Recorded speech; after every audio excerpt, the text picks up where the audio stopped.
ಕಳ್ಳನ ಬಂಧನ, 4 ಲಕ್ಷ ಮೌಲ್ಯದ 11 ಬೈಕ್ ವಶ. ಚಿಂತಾಮಣಿ ನಗರ ಠಾಣೆ ಪೊಲೀಸರು ದ್ವಿಚಕ್ರ ವಾಹನ ಕಳ್ಳನನ್ನು ಬಂಧಿಸಿ ಅವನಿಂದ 4 ಲಕ್ಷ ರು ಬೆಲೆ ಬಾಳುವ 11 ಬೈಕ್ಗಳನ್ನು ವಶಪಡಿಸಿಕೊಂಡಿದ್ದಾರೆ. ತಾಲೂಕಿನ ದೊಡ್ಡಗಂಜೂರು ಗ್ರಾಮದ ನಿವಾಸಿ ಗಾರೆ ಕೆಲಸ ಮಾಡುವ ದೇವರಾಜ್ ಬಂಧಿತ ಆರೋಪಿ.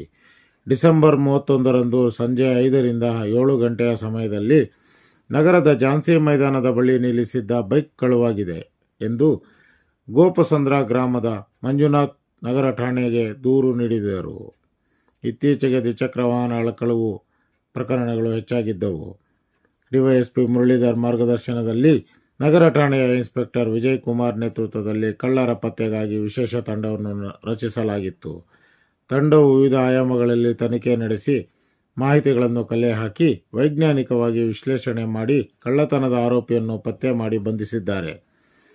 ಆರೋಪಿಯಿಂದ ಝಾನ್ಸಿ ಮೈದಾನದ ಬಳಿ ಕಳುವಾಗಿದ್ದ ಬೈಕ್ ಜತೆಗೆ ಬೇರೆ ಬೇರೆ ಕಡೆಗಳಲ್ಲಿ ಕಳುವು ಮಾಡಿದ್ದ ಒಟ್ಟು 11 ಬೈಕ್ಗಳನ್ನು ವಶಪಡಿಸಿಕೊಳ್ಳಲಾಗಿದೆ.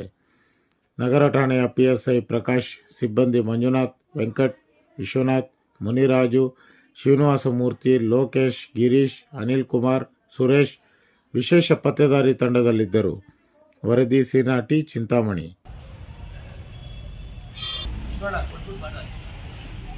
Okay.